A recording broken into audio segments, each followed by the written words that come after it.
అనంతపురం జిల్లా కదిరిలో ఓ ఫైనాన్స్ సంస్థ బోర్డు తిప్పేసింది. జనం నెత్తిన ₹1 కోటి పైగా కుచ్చుటోపీ పెట్టింది. పూర్తి వివరాలు మా కరెస్పాండెంట్ శివారెడ్డి అందిస్తారు. శివారెడ్డి, చెప్పండి, ఈ ఘరానా మోసానికి సంబంధించి మీ దగ్గర ఉన్న అప్డేట్స్ ఏంటి?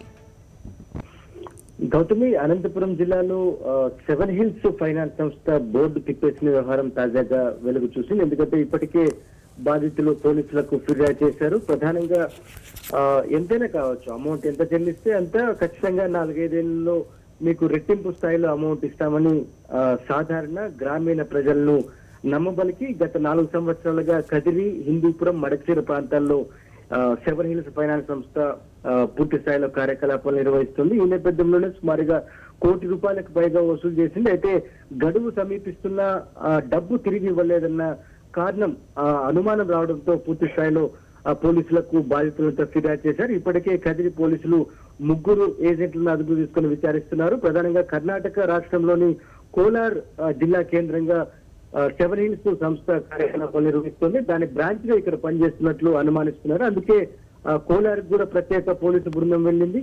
ఇక్కడ మడకశిర, హిందూపురం, అదేవిధంగా కదిరి ప్రాంతాల్లో సమగ్ర విచారణ చేస్తున్నారు. బాధితులు కోరుతున్నది ఒకటి, తాము చెల్లించిన డబ్బులు వెంటనే తిరిగి చెల్లించాలని కోరుతున్న వాతావరణం కనిపిస్తూ ఉంది. Gautami, thank you Sivareddy. నేను కూడా హోటల్లో పని చేస్తా, డైలీ ₹50 లెక్కన నేను కడతా అంటే 10,000 ఒకసారి ఇచ్చినారు. నమ్మిచ్చినారు మమ్మల్ని. నమ్మించి డబ్బులు ఇంకా కట్టండి నువ్వులు ఏం చేస్తున్నారు, ఈ రకంగా మమ్మల్ని మోసం చేసి మాకు అన్నీ చెప్పి ఇంటి దగ్గరికి వచ్చేది కట్టండి అమ్మా అని నాతో కూడా అన్నాడు. ఇప్పుడు బాబ్జాన్ అయినా మళ్ళీ నా కొడుకు ఇట్లా అయిపోయినాడు సార్, మా డబ్బులు మాకేంటి, నా కొడుకు చూపించుకోవాలంటే లేదమ్మా 5 ఏళ్ళు పిచ్చాడు చేసినాం 10,000 అది రాదమ్మా, ఇప్పుడు దాని టయానికే వస్తుంది అన్నారు. అంతకంత వస్తుంది, దాని టయానికి వస్తుంది అన్నారు. జీవాలు మేపుకుంటా వ్యవసాయం చేసుకుంటా అంటే ఇదే కూలి పని చేసుకుంటా అవి వచ్చేసి ఇంక వర్షాలు లేని కారణం వల్ల మేతలు దాంతో బాధలు పడలేక అమ్మేసిండు. అవి అమ్మేసిన తర్వాత ఎడన్నా వేస్తామని ఇదితో వేరే వాళ్ళు ఏజెంట్లు వచ్చి ఇట్లా దాంట్లోకి వేస్తే అంతకంత వస్తుంది అని చెప్పి వేయించున్నారు. ఈ పొద్దు 2 ఏళ్ళ తర్వాత ఇప్పుడు చూస్తుంటే ఒక 2 నెలల వరకు ఆ ఆఫీస్ మూసేసినారు.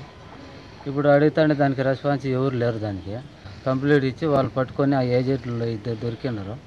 వాళ్ళు పట్టుకొని వచ్చి ఇప్పుడు కంప్లీట్ వరకు వచ్చిండే సార్.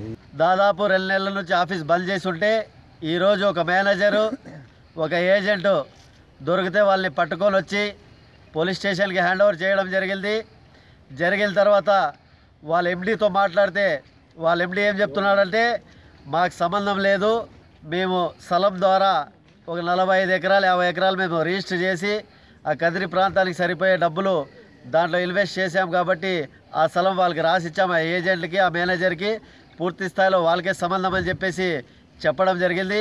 ఈ పేదవాళ్ళకి న్యాయం చేయాలా, ఈ పేదవాళ్ళ ప్రతి ఒక్క డబ్బు వాళ్ళు చెమట కార్చి వాళ్ళు సంపాదించిన డబ్బు కాబట్టి వాళ్ళకి పూర్తి స్థాయిలో వచ్చేసి వెనక్కి ఇప్పేయాలని చెప్పేసి మన టౌన్ ఎస్ఐ గారిని రిక్వెస్ట్ చేయడం